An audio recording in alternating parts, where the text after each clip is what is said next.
আমরা আজকে আমাদের ইন্টারন্যাশনাল আন্তর্জাতিক বিষয়াবলীর প্রিলিমিনারির এখন হচ্ছে প্রথম ক্লাস করব। সকালে আপনারা লিখিতর হচ্ছে সিলেবাস অ্যানালাইসিসটা দেখেছেন, আসিফ স্যার আপনাদের সাথে কথাবার্তা বলেছেন। আসিফ স্যার আপনাদের লিখিত ক্লাসগুলো নেবেন, আমি আপনাদের প্রিলিমিনারি ক্লাসগুলো নিব। তো আজকে আপনাদের প্রিলিমিনারি হচ্ছে প্রথম ক্লাস। আজকের ক্লাসে আমরা খুব বেশি কিছু আলোচনা আসলে করব না। আজকের ক্লাসে খুব বেসিক কিছু জিনিস নিয়ে আমরা কথাবার্তা বলবো। তো আজকের ক্লাসে আপনাদের সবাইকে স্বাগত জানাচ্ছি। আমি শাহরিয়ার নেওয়াজ আছি আপনাদের সাথে। আজকের ক্লাসে আমরা মূলত হচ্ছে কি কি জিনিস দেখব। আমরা দেখব হচ্ছে আজকে আন্তর্জাতিক বিষয়াবলীর সিলেবাসটা অ্যানালাইসিস করব। আমরা কেমন প্রশ্ন আসে সেটা আমরা একটু অ্যানালাইসিস করব। কিভাবে আসলে আন্তর্জাতিক বিষয়াবলীতে আপনি প্রস্তুতি নিতে পারেন সেটা সম্পর্কে কথা বলবো। এবং সাথে হচ্ছে আমরা আরেকটা জিনিস নিয়ে কথা বলবো, সেটা হচ্ছে যে মানচিত্র পরিচিতি। কিছুটা মানচিত্র নিয়ে আমরা আলাপ আলোচনা করব। আজকের ক্লাসে আপনাদের যদিও যারা রুটিন দেখেছিলেন সেখানে অন্য একটা টপিক ছিল, যে বিশ্ব রাজনীতির মৌলিক ধারণা। হ্যাঁ, সেই ক্লাসটা এখন হচ্ছে না, তবে বিশ্ব রাজনীতির মৌলিক ধারণা এটা আসলে আহ, এক ক্লাসে বা একটা সেশনে কভার করার মতো কোনো বিষয় নয়। আমরা যেহেতু এখন আন্তর্জাতিক বিষয়াবলী পড়বো, আমরা আমাদের পড়ার মধ্যেই হচ্ছে ওই জিনিসগুলো অটোমেটিক্যালি চলে আসবে। এছাড়াও আপনারা যেহেতু লিখিত ক্লাসগুলো করছেন, সেখানে আপনারা এই বিষয়গুলো সম্পর্কে বিস্তারিত জানতে পারবেন। সুতরাং এগুলো একদম আলাদা করে যদি পড়াইতে হয় সেক্ষেত্রে আসলে একটা ক্লাসে হয় না, হ্যাঁ 2 থেকে 3টা ক্লাস লাগে। তো এই কারণে আমি শুরুতে সেই জিনিসগুলো আলোচনা করছি না, তবে আমরা গ্রাজুয়ালি ওই জিনিসগুলো আসলে আলোচনা করব। তো দেখেন, আন্তর্জাতিক বিষয়াবলীতে প্রিলিমিনারি পরীক্ষাটা থাকে হচ্ছে 20 মার্কস এবং লিখিত পরীক্ষাটা থাকে 100 মার্কস। এটা আপনারা আজকে সকলের ক্লাসে হয়তোবা দেখেছেন। এখন এই আন্তর্জাতিক বিষয়াবলীর যে 20 মার্কস আছে, এই 20 মার্কসের মধ্যে কি কি আসবে না আসবে এটার একটা সিলেবাস হচ্ছে পিএসসি থেকে আসলে দেওয়া থাকে। তারপরও আমি যদি প্রশ্ন করি যে আন্তর্জাতিক বিষয়াবলী ভয় পান না কে কে, যেহেতু একটা সিলেবাস দেওয়া আছে সুতরাং এই সিলেবাস ধরে পড়লে তো আসলে হয়। এখন এখানে উত্তর আসতে পারে অনেক রকম। যেমন একটা উত্তর আসতে পারে যে আমি ভয় পাই না, আর একটা উত্তর আসতে পারে আমি ভয় পাই, আর আরেকটা উত্তর আসতে পারে সেটা হলো ভাই আমি কি ভয় পাই নাকি ভয় পাই না এটা আমি জানি না। কারণ হচ্ছে যে আমি এই প্রথমবারের মতো আন্তর্জাতিক বিষয়াবলী পড়ছি। এখন আন্তর্জাতিক বিষয়াবলী কেমন বা কি এটা সম্পর্কে আসলে আমার কোনো আইডিয়া নাই। সুতরাং এটা কি আহ ভালো নাকি খারাপ এটা আমি জানি না। এটা জানলে বুঝলে তখন আমি আসলে বলতে পারবো যে আমি আসলে ভয় পাই নাকি পাই না। দেখেন, আমরা সাধারণত আমাদের হাই স্কুলে বা প্রাইমারি স্কুলে আমরা একটা বিষয় পড়ি বা পড়েছি, সেটা হচ্ছে সামাজিক বিজ্ঞান বা বাংলাদেশ ও বিশ্ব পরিচয়। বাংলাদেশ এবং বিশ্ব পরিচয় এবং সামাজিক বিজ্ঞান, এইখানে আমরা বাংলাদেশ পরিচিতি সম্পর্কে জেনেছি, আমাদের ইতিহাস, আমাদের সংস্কৃতি, এগুলো সম্পর্কে আমরা আইডিয়া পেয়েছি। কিন্তু আন্তর্জাতিক বিষয়াবলী নিয়ে আমাদের ওই রকম কোনো আইডিয়া আসলে নাই। যেটা অনেকের মধ্যে আইডিয়াটা থাকে বা কিছু আইডিয়া থাকে, সেটা হচ্ছে যে আন্তর্জাতিক বিষয়াবলী মানে হইলো যে সদর দপ্তর, সদস্য সংখ্যা, মুদ্রা, রাজধানী, সাল, তারিখ, হ্যাঁ, অথবা কারো কোনো মনে প্রশ্ন আসে যে আমি কি মাসে মাসে কারেন্ট অ্যাফেয়ার্স পড়বো কিনা। হ্যাঁ, কারণ অনেকেই বলেন যে সাধারণ জ্ঞান মানে হলো কারেন্ট অ্যাফেয়ার্স। এই ধরনের জিনিসগুলো আসলে অনেকের মধ্যেই। আপনি যে কোনো পরীক্ষায় দেন না কেন, বা সামনে আপনার যদি কোনো একটা পরীক্ষা থাকে বা কোনো একটা এক্সপেরিমেন্ট থাকে, অথবা সামনে আপনার জীবনে যেটা আসুক না কেন, সেটা যদি আপনি জানেন যে সামনে এই জিনিসটা আমাকে ফেস করতে হবে, আমাকে মোকাবেলা করতে হবে, সেটা সঠিকভাবে মোকাবেলা করার জন্য প্রথম যেই ধাপ সেটা হচ্ছে সমস্যা সম্পর্কে সঠিকভাবে জানা। সঞ্জু বলেছিলেন, if you know the enemy and know yourself you need not fear the results of 100 battles. তার মানে আগে আপনাকে শত্রু সম্পর্কে জানতে হবে এবং আপনার নিজের সম্পর্কে জানতে হবে। আজকে আমরা শত্রু সম্পর্কে জানবো, নিজের সম্পর্কে জানবো, তবে সেটা আরেকদিন, আজকে না। কারণ এতজন মানুষ, প্রায় 280 মতো প্রায় আছেন এই মুহূর্তে। তো সবার আসলে নিজেকে জানবেন আপনারা নিজে নিজে। তারপরেও আমার ক্লাসে আমি এটা চেষ্টা করব মাঝে মধ্যেই যে কিভাবে আসলে নিজেকে জানা যায়। আজকে আমরা শত্রু সম্পর্কে জানবো। এখন আমাদের শত্রু হচ্ছে আন্তর্জাতিক বিষয়াবলী, এবং এই আপনারা যেহেতু ফাউন্ডেশন কোর্সে আছেন, সুতরাং এই কোর্সটা আপনার কেবল বিসিএস এর পরীক্ষাতেই যে হেল্প করবে এরকম নয়, বাংলাদেশের যে কোনো চাকরির পরীক্ষায়, সরকারি যে কোনো চাকরির পরীক্ষাতেই এই বিষয়টা আপনাকে হেল্প করবে।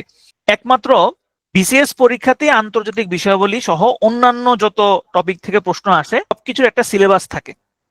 অন্য কোনো চাকরির পরীক্ষাতে কোনো ধরনের সিলেবাস কোনো পরীক্ষাতেই থাকে, কেবল বিসিএসই থাকে। তো এই কারণে অন্যান্য চাকরির পরীক্ষার প্রস্তুতির চেয়ে বিসিএস এর চাকরির প্রস্তুতিটা কিছুটা সহজ, কারণ একটা প্রপার ম্যাপ থাকে। দেখেন, আন্তর্জাতিক বিষয়াবলীর যেই সিলেবাসটা দেওয়া আছে, বৈশ্বিক ইতিহাস, আঞ্চলিক ও আন্তর্জাতিক ব্যবস্থা, ভূ রাজনীতি 4 মার্কস, আন্তর্জাতিক নিরাপত্তা ও আন্তঃরাষ্ট্রীয় ক্ষমতা সম্পর্ক, আন্তর্জাতিক পরিবেশগত ইস্যু ও কূটনীতি, আন্তর্জাতিক সংগঠন ও বৈশ্বিক অর্থনৈতিক প্রতিষ্ঠান, সাম্প্রতিক ও চলমান ঘটনা প্রবাহ। এই 5টা টপিক আছে। 5টা টপিক থেকে টোটাল 4 মার্কস করে থাকে, প্রতিটি থেকে 4 মার্কস করে থাকে, টোটাল 20 মার্কস থাকে। তবে পিএসসি এই সিলেবাসটা প্রদান করলেও তারা আসলে এই সিলেবাসটা ফলো করে না। মার্কসের ক্ষেত্রে তারা এই সিলেবাসটা আসলে ফলো করে না। তো আমি আমার মতো করে হচ্ছে একটা সিলেবাস ভাগ করে নিয়েছি। যেমন শুরুতে আমি রেখেছি সংগঠন, প্রতিষ্ঠান এবং জোট। বিভিন্ন আন্তর্জাতিক সংগঠন এবং জোট থেকে কি পরিমাণ প্রশ্ন আসে। দেখেন, এখানে একটা তুলনামূলক চার্ট দেওয়া আছে, যেখানে আপনারা দেখতে পাচ্ছেন 37তম এবং 36তম এই দুইটা বিসিএস এ সংগঠন, প্রতিষ্ঠান, জোট থেকে সর্বোচ্চ 10টা করে প্রশ্ন আসছে। 38, 40 এবং 46 এবং 44 এই 4টা পরীক্ষাতে 8টা করে প্রশ্ন আসছে। 7টা করে প্রশ্ন আসছে 41 এবং 43, সর্বনিম্ন 45তমতে 5টা করে প্রশ্ন এসেছে। এইখানে আমি স্পেশাল বিসিএস গুলো ইনক্লুড করিনি। আপনারা যারা বিসিএস নিয়ে ঘাটাঘাটি করেন তারা জানেন যে 35 টু 46 পর্যন্ত বা 48 পর্যন্ত 3টা স্পেশাল বিসিএস এখন পর্যন্ত পরীক্ষা হয়েছে। 39, 42 এবং 46 এই 3টা বিসিএস এর মাধ্যমেই চিকিৎসকদের নিয়োগ দেওয়া হয়েছে। তো সেই 4টা আমি এখানে ইনক্লুড করিনি, তবে এটা নিয়ে আলাদা একটা অ্যানালাইসিস আছে, সেটা আমরা আস্তে আস্তে দেখব। এখন অনেকের মনে প্রশ্ন আসতে পারে যে কেন কেবল 35 অথবা 36 থেকে আলোচনা করা হচ্ছে, কেন প্রিভিয়াস যেই প্রশ্নগুলো আছে বিসিএস এর সেগুলো নিয়ে আলোচনা করা হচ্ছে না। কারণ হলো, বিসিএস প্রিলিমিনারি পরীক্ষা একসময় 100 মার্কসের ছিল, তবে 35 থেকে সেটা 200 মার্কসের হচ্ছে, এবং 35 এর আগে বিসিএস এর কোনো সিলেবাস ছিল না। এই 35 থেকেই বিসিএস এর একটা প্রপার সিলেবাস দেওয়া শুরু হয়েছে। সুতরাং এই কারণেই 35 থেকে আসলে আলোচনা করা হচ্ছে। বৈশ্বিক ইতিহাস, ভূ রাজনীতি এবং দেশ পরিচিতি, এখান থেকে কি পরিমাণে প্রশ্ন আসছে। 45-এ সর্বোচ্চ 15টা প্রশ্ন আসছে, 41তমতে 8টা প্রশ্ন আসছে, 44, 46, 37, 38, 37, 36 এগুলোতে 6টা করে প্রশ্ন আসছে, 38তমতে 5টা, আর সর্বনিম্ন 40তমতে 4টা প্রশ্ন আসছে। আরেকটা কমন টপিক হচ্ছে পরিবেশ, যেখানে প্রশ্ন আসে কেবল 45 এবং হচ্ছে 41। এই দুইটা বিসিএস এ কোনো প্রশ্ন আসে নাই, বাকি সবগুলোতেই 1টা থেকে 3টা করে প্রশ্ন আসছে, যদিও এখান থেকে আসলে 4টা করে প্রশ্ন আসার কথা। আন্তর্জাতিক সম্পর্ক, শান্তি এবং হচ্ছে নিরাপত্তা, এইখান থেকে প্রশ্ন আসে আবার আসেও না, তবে মোটামুটি নিয়মিত প্রশ্ন আসছে বলে ধরা যায়। যেমন এখানে আবার 39তম অ্যাড করা হয়েছে, স্পেশাল বিসিএসটা এখানে অ্যাড করা হয়েছে, যদিও এখানে কোনো প্রশ্ন আসে নাই। 45-এ কোনো প্রশ্ন আসে নাই, আর বাকি সবগুলো বিসিএসই 1 থেকে 4 মার্কস করে প্রশ্ন আসছে। আরেকটা যেটা খুব গুরুত্বপূর্ণ বিষয়, যে আমরা যেটা নিয়ে খুবই চিন্তিত থাকি, সেটা হলো সাম্প্রতিক বা কারেন্ট অ্যাফেয়ার্স। কারেন্ট অ্যাফেয়ার্স নিয়ে মোটামুটি যারা এখন তো আপনারা মাত্র চাকরি পড়াশোনা শুরু করছেন, যারা অনেক আগে থেকেই চাকরি পড়াশোনা করেন, তারাও এটা নিয়ে খুবই হচ্ছে ওরিড থাকেন যে সাম্প্রতিক, হাই হাই সাম্প্রতিক। দেখেন, সাম্প্রতিক থেকে গত কয়েকটা বিসিএস এ কি পরিমাণ প্রশ্ন আসছে। 45 এবং 44 কোনো প্রশ্নই আসে নাই, বাকি সবগুলো বিসিএস এ 1টা, 2টা, 3টা, 4টা করে প্রশ্ন আসছে। তবে এইখানে ধরেন এই যে 41তমতে যে 4টা প্রশ্ন আসছে, সেই 4টা প্রশ্ন যে সাম্প্রতিক থেকে এসেছে, সেগুলো এরকম কোনো সাম্প্রতিক না যেগুলা খুব কঠিন, হ্যাঁ, যেগুলো আসলে এগুলা কোনো বইপত্রে নাই, বা এগুলা উত্তর করা কঠিন, এরকম কোনো প্রশ্ন আসলে ছিল না। আপনি রেগুলার যে পড়াশোনা করবেন, রেগুলার পড়াশোনাটা কেমন, এক্সাম্পল দেই। ধরুন আপনি যখন বাংলাদেশ বিষয়াবলী পড়েছেন, নিশ্চয়ই জুলাই বিপ্লব নিয়ে আপনি পড়াশোনা করেছেন। তাহলে জুলাই বিপ্লব রিলেটেড যেই প্রশ্নগুলো আসবে সেগুলো এক ধরনের সাম্প্রতিক প্রশ্ন। আবার ধরুন এই বছরের যেই খেলাধুলার ইভেন্টগুলো আছে, যেমন এখন এশিয়া কাপ চলছে, তাহলে এশিয়া কাপ নিয়ে একটা প্রশ্ন আসতে পারে। এগুলো কিন্তু আপনাদের রেগুলার পড়ার মধ্যে চলে আসবে। আবার ধরুন যে গত কয়েকদিন আগেই ট্রাম্প এবং পুতিন আলাস্কায় একটা বৈঠক তারা করেছিলেন। তাহলে এইটা যখন আপনি আমেরিকা পড়বেন বা যখন আপনি আপনি যখন রাশিয়া পড়বেন, তখন কিন্তু এই জিনিসগুলো আলোচনাতে এমনি এমনি চলে আসবে। তার মানে হচ্ছে সাম্প্রতিক মানে এরকম কোন টপিক না যে কোনো বিচ্ছিন্ন তথ্য, যেগুলোর সাথে আসলে নর্মাল যে টপিক বা সিলেবাস প্রদত্ত যে টপিক সেগুলোর কোনো মিল নেই, এরকম কোনো সাম্প্রতিক আসলে পরীক্ষাতে আসে না। একদমই আসে না সেটা বলা যাবে না, তবে আসলেও সেটা খুবই কম আসে। আরেকটা যেটা নিয়ে মোটামুটি আমরা টেনশনে থাকি সেটা হচ্ছে সাল তারিখ। দেখেন গত কয়েকটা বিসিএস এ সাল তারিখের আধিক্য কেমন ছিল, 43 কোনো প্রশ্ন আসে নাই। এছাড়া সবগুলো বিসিএস সর্বনিম্ন একটা থেকে সর্বোচ্চ 4টা পর্যন্ত সাল তারিখ নিয়ে প্রশ্ন আসছে। এটা নিয়ে আমরা খুবই আসলে পেরেশানিতে থাকি যে কিভাবে এগুলো মুখস্থ রাখবো, সাল তারিখ এত কিছু তো মনে থাকে না, মনে থাকা সম্ভব না। প্রথম কথা হচ্ছে যখন আপনি একটা সমস্যা দেখবেন, সেটাকে আগে ভালোভাবে বিশ্লেষণ করতে হয় যে এই সমস্যাটা আসলে কি বা কেন হচ্ছে বা কিভাবে এটা সমাধান করা যায়। আমরা যদি 36 বিসিএস এর যে 4টা সাম্প্রতিক প্রশ্ন আসছে, সরি সাল তারিখের যে 4টা প্রশ্ন আসছে সেটা যদি একটু বিশ্লেষণ করি, দেখুন এখানে কি কি প্রশ্ন এসেছে। আরব লীগ কবে প্রতিষ্ঠা পায়, যুক্তরাষ্ট্র কবে অ্যান্টি ব্যালিস্টিক মিসাইল ট্রিটি থেকে বের হয়ে যায়, জাতিসংঘ কোন বছর প্রতিষ্ঠিত হয়, সার্ক কবে প্রতিষ্ঠিত হয়, সুয়েজ খাল কোন বছর প্রতিষ্ঠিত হয়। এই যে সালগুলো আসছে, এই 4টা সাল বা 5টা সালই কিন্তু হচ্ছে একদম কমন কমন সাল, যেগুলো আসলে পড়তেই হয়। মানে না পড়ে কিছু কিছু সাল তারিখ আছে যেগুলো আপনি কখনোই স্কিপ করতে পারবেন না। তার মধ্যে এইখানে যে সাল তারিখগুলো আছে সেগুলো হচ্ছে ঠিক ওই রকম সাল তারিখ। যেমন আরব লীগ কবে প্রতিষ্ঠিত হয় বা জাতিসংঘ কবে প্রতিষ্ঠিত হয়েছে, সার্ক কবে প্রতিষ্ঠিত হয়েছে, এই সবগুলো আসলে একদম ভেরি মাচ কমন সাল তারিখ। তার মানে কমনের মধ্যে আসলে সাল তারিখগুলো আসছে। আমি আপনাদেরকে বলে দিব কোন সাল তারিখগুলো আপনি স্কিপ করবেন, কোন সাল তারিখগুলো আপনি পড়বেন, কিভাবে পড়বেন, এগুলো আমি আমার ক্লাস লেকচারে আপনাদেরকে খুব ভালোভাবেই পড়িয়ে দিব। 37 যদি আপনি একটু দেখেন যে এসডিআর স্পেশাল ড্রয়িং রাইট এটা কবে প্রবর্তিত হয় বা এটা প্রবর্তনের জন্য কবে সনদ সংশোধন করা হয়েছিল, এরকম একটা প্রশ্ন আসছে। গ্রিন পিস কবে যাত্রা শুরু করে ইরানের সাথে পারমাণবিক চুক্তি, যেটা joint comprehensive plan of action নামে পরিচিত, সেটা কবে স্বাক্ষরিত হয়। এই 3টা তারিখই হচ্ছে খুবই প্রাসঙ্গিক তারিখ।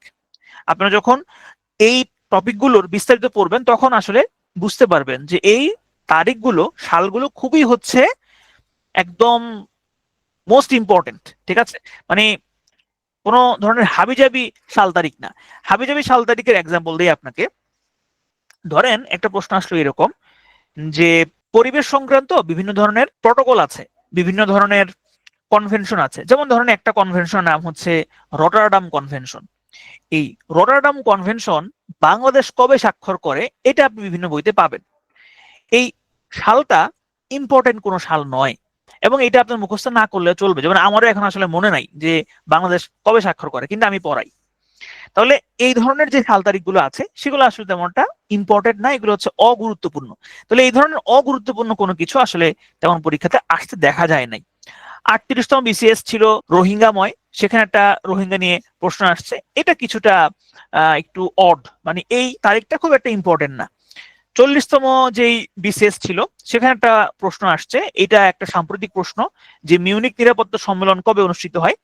মিউনিক নিরাপত্তা সম্মেলনটা প্রতি বছরই ফেব্রুয়ারির দিকে অনুষ্ঠিত হয়, সুতরাং এটা একটা কমন জিনিসই ছিল। তারপরে এটা যেহেতু সাম্প্রতিক, সুতরাং আমি এটাকে ধরে নিলাম যে এটা একটা আনকমনই ছিল। 41-এ পাথফাইন্ডার এটা কিছুটা আনকমন, তবে ন্যাটো এটা খুবই কমন, এবং আন্তর্জাতিক মুদ্রা তহবিল কোন সালে প্রতিষ্ঠিত হয় এটাও খুব কমন। তাহলে এখানে দুইটাই আসলে খুব কমন কমন সাল তারিখ ছিল, একটা একটু আনকমন ছিল। 44-এ আসছে যে আইইউসিএন কমন, রাশিয়া ক্রিমিয়া কবে দখল করে নেয় তাও কমন, এবং বাংলাদেশ ভারতের মধ্যে সম্পর্কিত গঙ্গার পানি বন্টন চুক্তির মেয়াদ শেষ হয়ে কবে এটাও কমন। তার মানে হচ্ছে আমি যেটা বোঝাতে চাচ্ছি সাল তারিখ নিয়ে আপনারা যে রকম আসলে চিন্তা করেন ওই রকম চিন্তা না করলেও আসলে চলবে। হ্যাঁ, আমি আপনাদেরকে বলে দিব যে কোন কোন সাল তারিখগুলো আসলে পড়তে হবে, কোনগুলো পড়তে হবে না, কোনগুলো আপনি বাদ দেবেন। এছাড়াও আপনাদের এই বিষয়টা আরেকটু সহজ করার জন্য আমাদের কিছু কাহুট আছে, যে কাহুটগুলোতে কেবল সাল, তারিখ, সংখ্যা ইত্যাদি রাখা হয়েছে, অন্য কোনো কিছুই রাখা হয়নি। এগুলো কোনো প্রশ্ন ব্যাংক নয়, এটা হচ্ছে কাহুট, এবং এই কাহুটগুলো আপনাদেরকে দিয়ে দেওয়া হবে।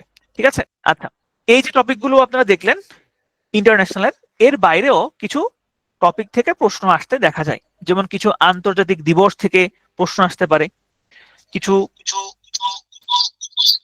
কিছু বইয়ের নাম থেকে প্রশ্ন আসতে পারে, খেলাধুলা থেকে প্রশ্ন আসতে পারে, পুরস্কার থেকে প্রশ্ন আসতে পারে, সূচক থেকে প্রশ্ন আসতে পারে।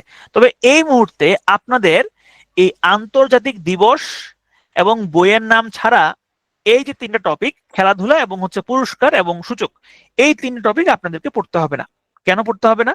কারণ এই মুহূর্তে এগুলো আসলে আপনাদের জন্য কোনো প্রয়োজন নাই। আপনি যখন চাকরি পরীক্ষা দেওয়া শুরু করবেন তখন আপনি পরীক্ষার আগের দিন বা পরীক্ষার 2-3 দিন আগে এই পড়াগুলো পড়ে যাবেন। ঠিক আছে? দেখেন, আমি যদি একটু সামারি করি তাহলে আপনারা দেখতে পাচ্ছেন সংগঠন থেকে আপনি 6 থেকে 8 মার্কসের মতো পাচ্ছেন কমপক্ষে। বৈশ্বিক ইতিহাস, ভূ রাজনীতি, দেশ পরিচিতি, এখান থেকে আপনি অন্তত 6 থেকে 10-এর মতো পাচ্ছেন। আবার একটা বিশেষে কিন্তু 15 মার্কসও আসছিল।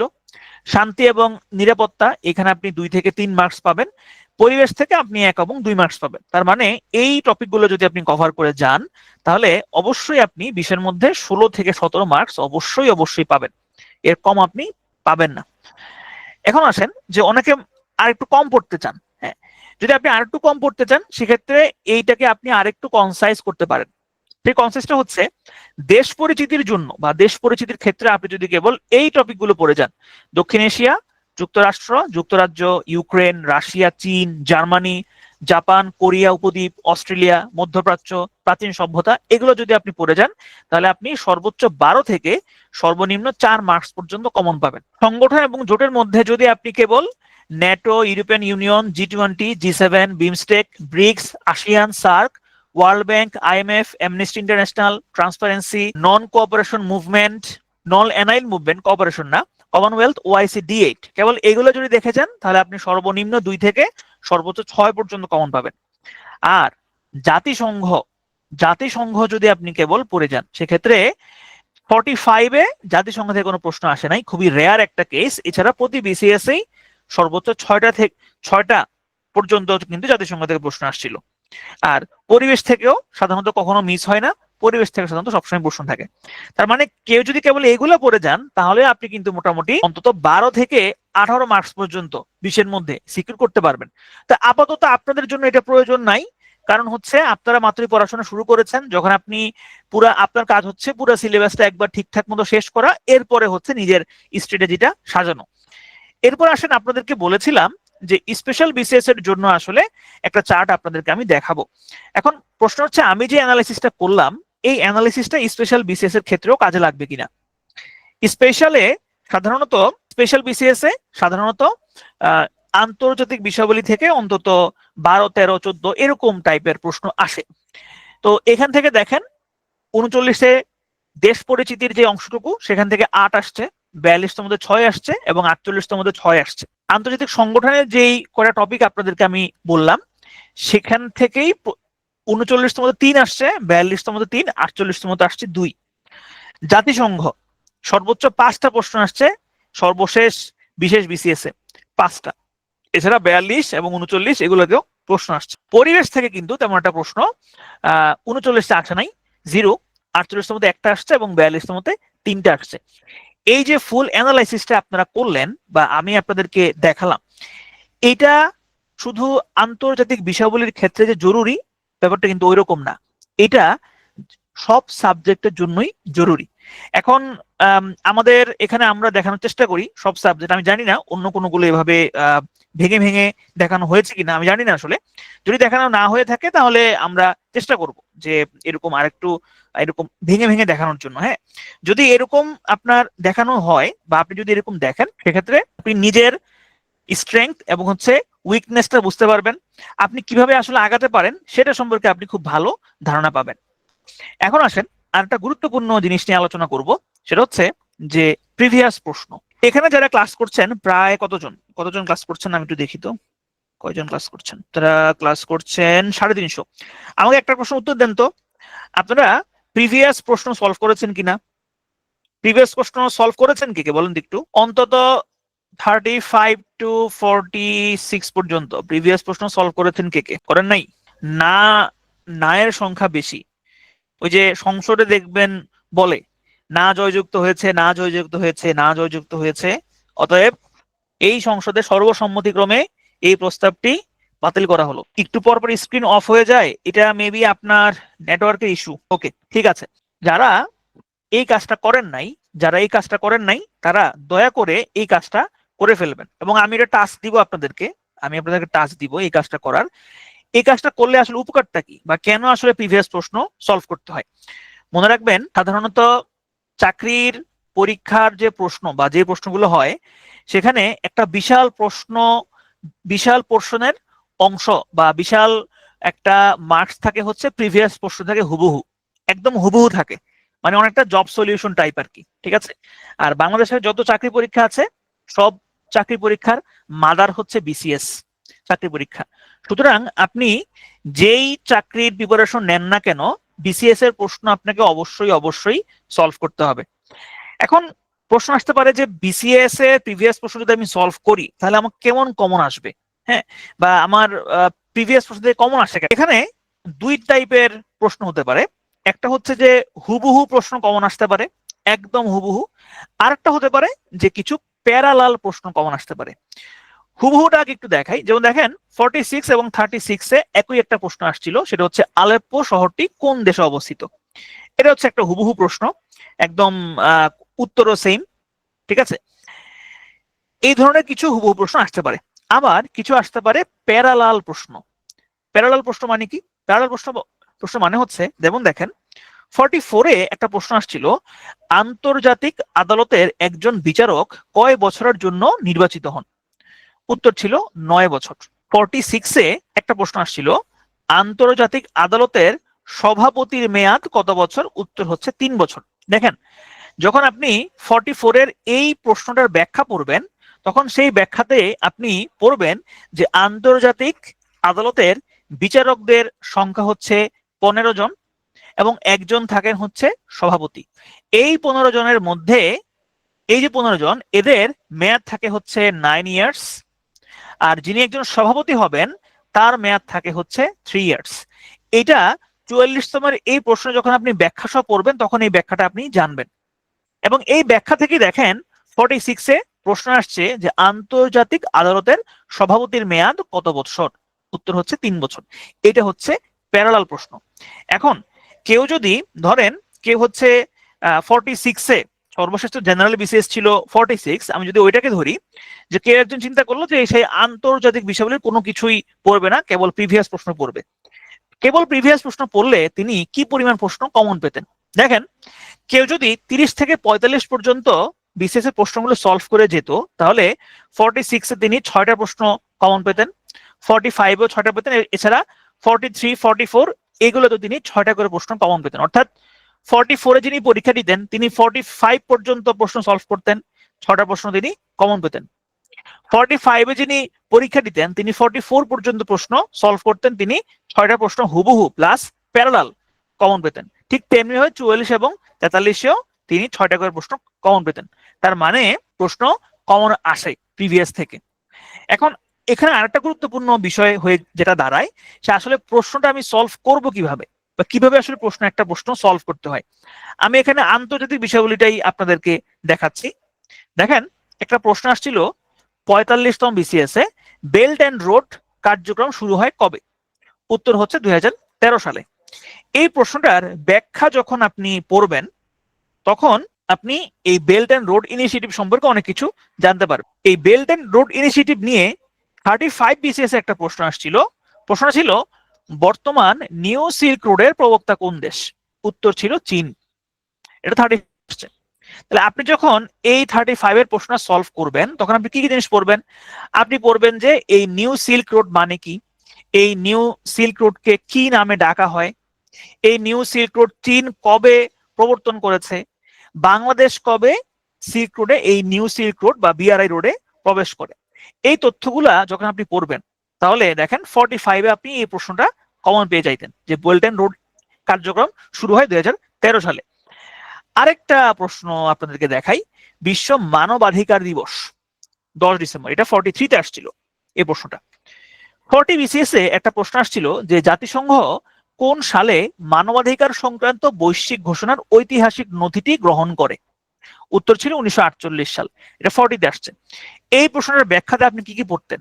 এই প্রশ্নের ব্যাখ্যাতে আপনি পড়তেন যে এই যে মানবাধিকার সংক্রান্ত একটা নথি বা একটা ঘোষণা, এটা আসলে এক্স্যাক্টলি কবে দেওয়া হয়?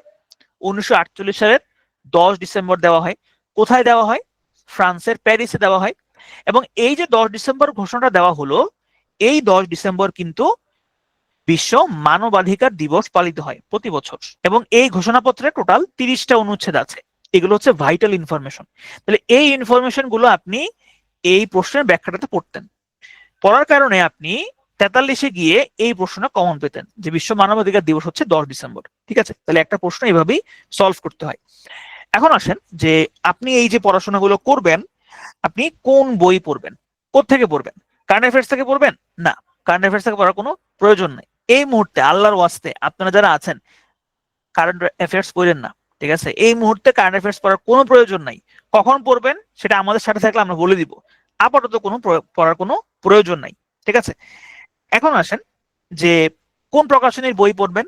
আপনি যে কোনো প্রকাশনীর একটা বই রাখতে পারেন, তবে অবশ্যই আপনার পিটু এর যে এই বইটা দেওয়া হয়েছে এই বইটাকে আপনি বেস ধরে পড়বেন। ঠিক আছে, পিটু এর এই বইটা পড়লেই আসলে আপনার ইন্টারন্যাশনাল মোটামুটি একটা প্রস্তুতি হয়ে যাবে। ঠিক আছে, এখন এই যে কি কি পড়বেন, এটা থেকেও আরেকটা গুরুত্বপূর্ণ বিষয় হচ্ছে আপনি কি কি আসলে পড়বেন না, কি কি আপনি বাদ দিবেন। এখন কি কি আপনি বাদ দিবেন এইটা আসলে আমি আপনাদেরকে বলে দিতে পারি যে এটা পড়বেন না, এটা পড়বেন না, এটা বাদ দেন, এটা বাদ দেন। কিন্তু আমি বলার থেকেও সবথেকে গুরুত্বপূর্ণ হলো আপনি নিজে বুঝতে পারা যে এইটা আমার জন্য জরুরি, এটা আমার জন্য জরুরি না। এখন এটা আপনি কিভাবে বুঝবেন? এটা বোঝার জন্য আমাদের যে ক্লাস আছে ক্লাসগুলো করতে হবে। আমাদের ক্লাসগুলো করলে এটা আসলে আস্তে আস্তে গ্রো করবে যে হ্যাঁ কোনটা গুরুত্বপূর্ণ কোনটা গুরুত্বপূর্ণ না। আমাদের ক্লাসগুলো বিশেষ করে আমি এটা আমার ক্লাসে সব থেকে বেশি বলি, পিটু এর যে কজন পড়াই যে এটা পড়বেন না, এটা বাদ দেন, এটা আসবে না, এরকম আমি আমার ক্লাস যদি কেউ আগে করে থাকেন তাহলে এটা বুঝতে পারবেন যে এটা আমি প্রচুর পরিমাণে এটা বলি। তো সেক্ষেত্রে আমার ক্লাসগুলো করলে আপনি কিছুটা ধারণা পাবেন। এখন আসেন বিগত বছরের প্রশ্ন আলোচনা করতে হবে যে কি কি পড়বেন না। এটা জানতে হলে কিছু কাজ আপনাকে করতে হবে। 1 নাম্বার কাজ হচ্ছে বিগত বছরের বিশেষ করে 35 থেকে প্রিভিয়াস বিসিএস এর যে প্রশ্নগুলো আছে সেগুলো আপনাকে বিশ্লেষণ করতে হবে।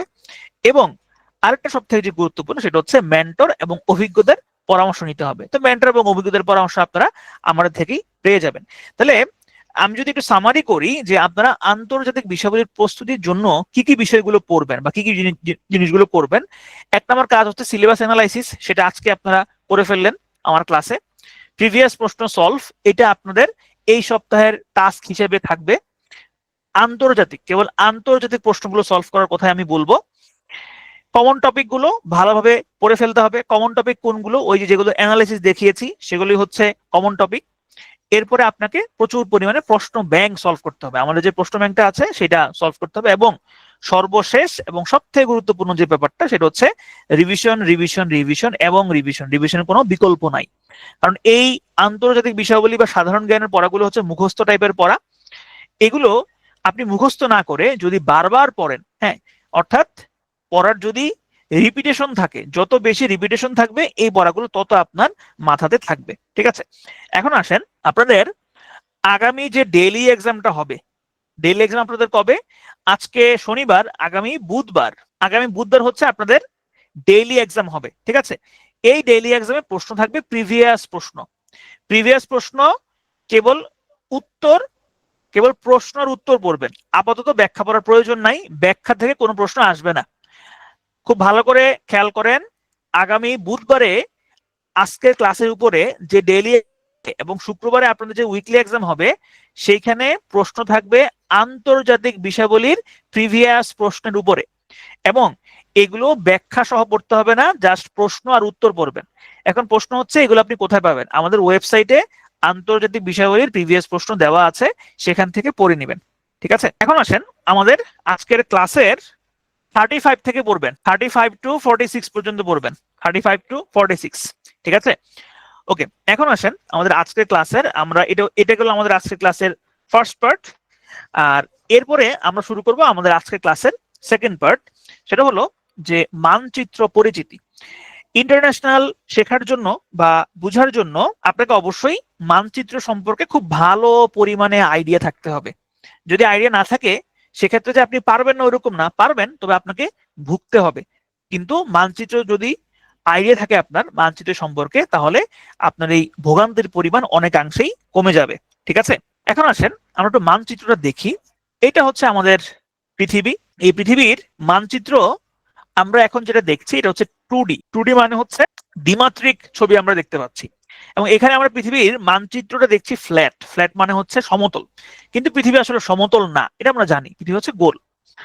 তার মানে হচ্ছে পৃথিবীর এই যে প্রান্তটা, এই প্রান্তটার সাথে কিন্তু এই প্রান্তটা কানেক্টেড, ঠিক আছে? আপনি যদি গোল করেন তাহলে এই প্রান্তটা এই প্রান্তের সাথে এসে মিলে যাবে। এখন এই মানচিত্র সম্পর্কে ভালোভাবে আইডিয়া পাওয়ার জন্য হ্যাঁ কি করতে হবে, কিছু মানচিত্রের বেসিক সম্পর্কে আপনাদেরকে জানতে হবে। দেখেন এখানে আমরা একটা বেসিক মানচিত্র দেখতে পাচ্ছি, যেখানে আমরা দেখতে পাচ্ছি Asia, Australia, Africa, Europe, north America, south America, এগুলো হচ্ছে মহাদেশ। এছাড়া আমরা মহাসাগর দেখতে পাচ্ছি, যেমন এই দিকে হচ্ছে প্যাসিফিক ওশেন, এই দিকে পুরোটাও হচ্ছে প্যাসিফিক ওশেন, এই হচ্ছে আটলান্টিক ওশেন বা আটলান্টিক মহাসাগর, এইটা পুরোটা হচ্ছে ভারত মহাসাগর, এই উপর দিকে হচ্ছে উত্তর মহাসাগর, এবং এই দিকে হচ্ছে দক্ষিণ মহাসাগরও আছে। এইগুলা হচ্ছে আমাদের একটা বেসিক মানচিত্র। তবে এই মানচিত্র সম্পর্কে আপনার আরেকটু ভালো আইডিয়া পেতে হলে কিছু কাল্পনিক রেখা সম্পর্কে আপনাদেরকে জানতে হবে। আমরা আজকে কিছু কাল্পনিক রেখা সম্পর্কে জানবো। এই কাল্পনিক রেখাগুলোর মধ্যে রয়েছে অক্ষ, মূল মধ্যরেখা, নিরক্ষরেখা, অক্ষরেখা, দ্রাঘিমা রেখা, কর্কটক্রান্তি রেখা, মকরক্রান্তি রেখা। দেখেন এই হচ্ছে আমাদের পৃথিবী, ঠিক আছে? এই হচ্ছে আমাদের পৃথিবী। এই যে পৃথিবী হচ্ছে ঘুরছে, আর এটা হচ্ছে আমাদের টেবিলের মধ্যে আমরা বিভিন্ন গ্লোব রাখি প্রায় সময়। এটা হচ্ছে সেই একটা গ্লোব বা হচ্ছে মানচিত্র বা এটা গোলক, ঠিক আছে? এখন আসেন এখানে খুব গুরুত্বপূর্ণ একটা জিনিস যেটা আমরা অনেকেই হচ্ছে বুঝতে পারি না, সেটা হচ্ছে যে অক্ষরেখা কাকে বলে। দেখেন এই যে পৃথিবীটা, এই পৃথিবীটার এই বিন্দু থেকে এই বিন্দু পর্যন্ত আপনি যদি পৃথিবীর ভেতর দিয়ে একটা রেখা কল্পনা করেন, ধরেন একটা কমলা, এ হচ্ছে একটা কমলা, আপনি এই কমলার মাঝখান দিয়ে একটা পেন্সিল ঢুকাই দিলেন। ঠিক এরকমই যদি আপনি পৃথিবীর এই উপর থেকে নিচ পর্যন্ত একটা বড় লাঠি ঢুকিয়ে দেন, তাহলে ওই লাঠিটাকেই বলা হবে অক্ষরেখা। অর্থাৎ এই লাঠিটাকে কেন্দ্র করে পৃথিবী ঘুরবে। আপনারা জানেন, আপনারা ছোটবেলা পড়েছেন যে পৃথিবীর দুইটা গতি থাকে, একটা হচ্ছে আহ্নিক গতি এবং আরেকটা হচ্ছে বার্ষিক গতি। আহ্নিক গতি মানে কি? মানে হচ্ছে পৃথিবীর নিজ অক্ষরেখা বরাবর ঘুরছে, এটাকে বলা হচ্ছে আহ্নিক গতি। আরটা হচ্ছে পৃথিবী সূর্যর চারদিকে মোটামুটি 365 দিনে একবার একটা রাউন্ড মারে, এটাকে বলা হয় বার্ষিক গতি। পৃথিবী এই যে এই একটা রেখাকে কেন্দ্র করে এবং পৃথিবীর ভেতর দিয়ে একটা রেখাকে কেন্দ্র করে পৃথিবী ঘুরছে, এই রেখাটাকে বলা হয় অ্যাক্সিস বা হচ্ছে অক্ষ, ঠিক আছে? অ্যাক্সিস বা হচ্ছে অক্ষ। তাহলে অ্যাক্সিস কাকে বলে? যে পৃথিবীর ভেতর দিয়ে উত্তর এবং দক্ষিণ মেরু বরাবর একটা সরল রেখা কল্পনা করা হয়, যাকে যেটাকে কেন্দ্র করে পৃথিবী পশ্চিম থেকে পূর্ব দিকে ঘোরে। এখন আসেন পশ্চিম দিকে পূর্ব দিক এটা আসলে কিভাবে হয়। সবসময় মাথায় রাখবেন, একটা মানচিত্রের যে উপরের দিকটা আছে, এই উপরের দিকটাকে বলা হয় উত্তর দিক বা নর্থ, নিচের যে দিকটা আছে এটাকে বলা হয় সাউথ বা দক্ষিণ দিক। আপনি যদি উত্তর দিকে মুখ করে দাঁড়ান, তাহলে আপনার দক্ষিণ বাহু বা ডান হাত হবে ইস্ট বা পূর্ব, এবং আপনার বাম হাত হবে ওয়েস্ট বা পশ্চিম। তাহলে মানচিত্রের ক্ষেত্রে সবসময় হচ্ছে এই ব্যাপারটা মাথায় রাখবেন। তাহলে পৃথিবী পশ্চিম থেকে পূর্ব দিক বরাবর ঘুরছে, অর্থাৎ এই যে দেখেন এই দিকে ঘুরছে, পশ্চিম থেকে পূর্ব দিক বরাবর ঘুরছে। এখন আসেন যে এই যে পৃথিবীর বিভিন্ন, বিশাল বড় একটা পৃথিবী, আমাদের জন্য বিশাল বড়, এই পৃথিবীর কোন দিকে কি আছে না আছে এগুলো হিসাব নিকাশ করার জন্য পৃথিবীর মধ্য দিয়ে অনেকগুলো রেখা কল্পনা করা হয়। যেমন দেখেন এই যে এখানে আপনি অনেকগুলো রেখা দেখতে পাচ্ছেন, তবে আসলে রেখা আসলে অনেকগুলো না, রেখা আসলে দুইটা। একটা রেখা হচ্ছে শুয়ে আছে এবং একটা রেখা হচ্ছে দাঁড়িয়ে আছে। এই দুইটা রেখাই আসলে মূলত আছে। আমরা শুরুতে শুয়ে থাকা যে রেখাটা আছে সেই রেখাটা নিয়ে আলোচনা করব। দেখেন, এই হচ্ছে পৃথিবী। পৃথিবী থেকে যদি আপনি মাঝ বরাবর, ঠিক এই যে মাঝ বরাবর, একদম ঠিক মাঝ বরাবর যদি আপনি সমানভাবে কেটে ফেলেন, তাহলে যেই সমান ভাগে বা যেই লাইনটা দিয়ে আপনি কাটলেন ওই লাইনটাকে বলা হয় নিরক্ষরেখা বা ইকুয়েটর। অর্থাৎ আপনি যদি পৃথিবীর পশ্চিম থেকে পূর্ব বা পূর্ব থেকে পশ্চিমে একদম পৃথিবীর মাঝ বরাবর পৃথিবীর পেট দিয়ে একটা রেখা কল্পনা করেন, সেই রেখাটাকে বলা হবে নিরক্ষরেখা, ইংরেজিতে বলা হয় ইকুয়েটর, বাংলাতে আরো বলা হয় বিষুবরেখা বা মহাবৃত্ত। এবং এই যে রেখাটা, এটার মান হচ্ছে 0 ডিগ্রি। এটার মান কেন 0 ডিগ্রি এটা আমরা একটু পরে দেখব, বিস্তারিত আলোচনা করব যে এটার মানটা আসলে কেন 0 ডিগ্রি হয় বা কেন এটাকে 0 ডিগ্রি ধরা হয়। আচ্ছা, এখন আসেন, এটা গেল নিরক্ষরেখা। এই নিরক্ষরেখার এই নিরক্ষরেখার আশেপাশে যে দেশগুলো আছে সেইখানে পরিবেশ বা আবহাওয়া বা জলবায়ু সেখানে অনেকটা সেম সেম দেখা যায়। তো এগুলো আমাদের ভূগোলের পড়া, সেখানে আমরা আলোচনা করবো, আপাতত আমরা সেই আলোচনার দিকে যাব না। এখন আসেন, এই যে নিরক্ষরেখা, এই নিরক্ষরেখার সমান্তরালে কিছু রেখা আরো কল্পনা করা হয়। যেমন দেখেন, এই যে মাঝখান দিয়ে যেটা গিয়েছে, এই যে এইটা, যে মাঝখান দিয়ে যেটা গিয়েছে, এটা হচ্ছে নিরক্ষরেখা। এটা সমান্তরালে, যে একটা রেখা, এই একটা সমান্তরাল রেখা, একটা সমান্তরালে, একটা সমান্তরাল, এগুলো সমান্তরালে কিছু রেখা কল্পনা করা হয়, সেগুলোকে বলা হয় সমাক্ষ রেখা অথবা অক্ষ রেখা। এক্সিস না, কিন্তু যে অক্ষ যেটা আলোচনা করছি অক্ষ না, অক্ষ রেখা, ঠিক আছে, সমাক্ষ রেখা। আর একটু স্পষ্ট করি, এই যে দেখেন, এই যে মাঝখান দিয়ে যেটা গিয়েছে নিরক্ষরেখা, এটা হচ্ছে 0 ডিগ্রি। এই 0 ডিগ্রি থেকে 10 ডিগ্রি, 20 ডিগ্রি, 30 ডিগ্রি, 40, 50 এরকম করে করে এই রেখাগুলো কল্পনা করা হয়েছে। এখন প্রশ্ন হচ্ছে, এই যে 10 ডিগ্রি রেখাটা কল্পনা করা হইলো, এটা আসলে কিসের ভিত্তিতে 10 ডিগ্রি হইলো? এখান থেকে আমি কিভাবে এটা 10 ডিগ্রিটা নির্ণয় করব? দেখেন, 10 ডিগ্রিটা নির্ণয় করছে এইভাবে। ধরেন এই যে গোল পৃথিবী, এই গোল পৃথিবীতে আপনি যদি এইখানে দাঁড়ায় থাকেন, একদম ধরেন পৃথিবীর ভেতরে, পৃথিবীর কেন্দ্রে আপনি দাঁড়িয়ে আছেন। পৃথিবীর কেন্দ্র থেকে ধরেন এই একটা পয়েন্ট, এখানে যদি আপনি পয়েন্টটা করেন, তাহলে এইখানে এটা হচ্ছে সমান্তরাল, এই যে নীল যে পোর্শনটা, এটা হচ্ছে সমান্তরাল। তাহলে এইটা যেই কোণটা উৎপন্ন করলো, ধরেন এটা হচ্ছে 30 ডিগ্রি। এই যে 30 ডিগ্রি, এই 30 ডিগ্রি সমান্তরালে একটা একটা রেখা। আবার ধরেন এটা হচ্ছে 20 ডিগ্রি, এই 20 ডিগ্রি সমান্তরাল একটা রেখা। এটা ধরেন 10 ডিগ্রি, এই 10 ডিগ্রি সমান্তরাল একটা রেখা। এটাকে আমি আর একটু স্পষ্ট করি। ধরেন এটা একটা মাঠ, হ্যাঁ, মাঠে এরকম গ্যালারি আছে, ঠিক আছে, এখানে আপনি ব্যাট করছেন। তো আপনি একটা বল ছক্কা মারলেন, ছক্কাটা হচ্ছে এই গ্যালারিতে গিয়ে পড়লো, এখানে গিয়ে পড়লো।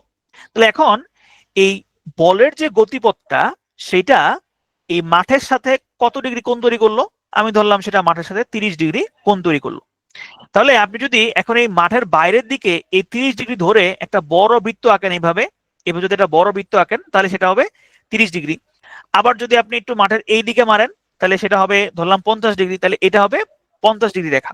ঠিক এইভাবেই হচ্ছে এই যে রেখাগুলা, এই রেখাগুলা হিসাব করা হয়। তাহলে এই উপরের দিকে এগুলো হচ্ছে উত্তর, আর নিচের দিকে এগুলো হচ্ছে দক্ষিণ। এই ব্যাপারটা কি বুঝতে পেরেছেন? এই যে 10 ডিগ্রি, 20 ডিগ্রি রেখাগুলা বা সমাক্ষ রেখাগুলা কিভাবে হিসাব করা হচ্ছে, এটা বুঝতে পেরেছেন? সাদিয়া আক্তার বলেছেন মাথা ভন ভন করছে। হাই হাই, কি বলেন? এত দ্রুত যদি মাথা ভন ভন করে, তাহলে কেমনে হবে? আপনার মনোযোগে মনে হচ্ছে ঘাটতি আছে। আমার মনে হচ্ছে আপনার মনোযোগে ঘাটতি আছে। কয়জনের মাথা ঘুরাচ্ছে একটু বলেন তো? কয়জনের মাথা ঘুরাচ্ছে একটু বলেন তো? মাথা কয়জনের ঘুরাচ্ছে একটু বলেন তো? এই যাদের মাথা ঘুরাচ্ছে তাদের হাত তোলেন তো। না, যাদের মাথা ঘুরাচ্ছে তারা একটু মাথা তোলেন। যাদের মাথা ঘুরাচ্ছে একটু মাথা তোলেন, মাথা। অবশ্য মাথা কেমনে তুলবেন? মাথা তো দেখতে পারবো না আপনার, তো দেখতে পারবো না। আচ্ছা, এই যে অনেকে হাত তুলেছেন যে তাদের মাথা নাকি ঘুরাচ্ছে, আরে ঠিক আছে, আপনাদের যেহেতু মাথা ঘুরাচ্ছে, আপনাদের জ্ঞাতার্থে জানানো যাচ্ছে যে এইখান থেকে আগামী ডেইলি এক্সামে কোনো প্রশ্ন আসবে না। এগুলো হচ্ছে বেসিক পড়া এবং এগুলো মূলত হচ্ছে ভূগোলের পড়া। তবে আপাতত জাস্ট আপনি আমার লেকচারটা শুনেন যতটুকু মাথায় রাখতে পারেন অতটুকুই, ঠিক আছে। এখানে যে বিষয়টা আমি এখানে যে বিষয়টা আমি বোঝালাম, এই যে কোণের যে ব্যাপারটা, এটা কোনো পরীক্ষাতে আপনি কখনো পাবেন না। কোনো পরীক্ষাতে আপনি কখনো এই সম্পর্কিত কোনো প্রশ্ন পাবেন না।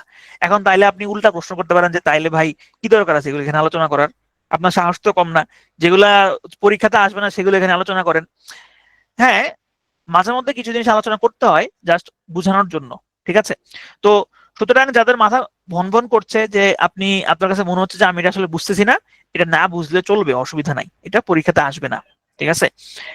আচ্ছা, এখন আসেন আমরা, আপনি জাস্ট এতটুকু মাথায় রাখেন যে আমরা কি কি জিনিস এতক্ষণ পর্যন্ত আলোচনা করলাম, এটা আমি একটু বিশ্লেষণ করি যে কি কি জিনিস এতক্ষণ পর্যন্ত আলোচনা করলাম।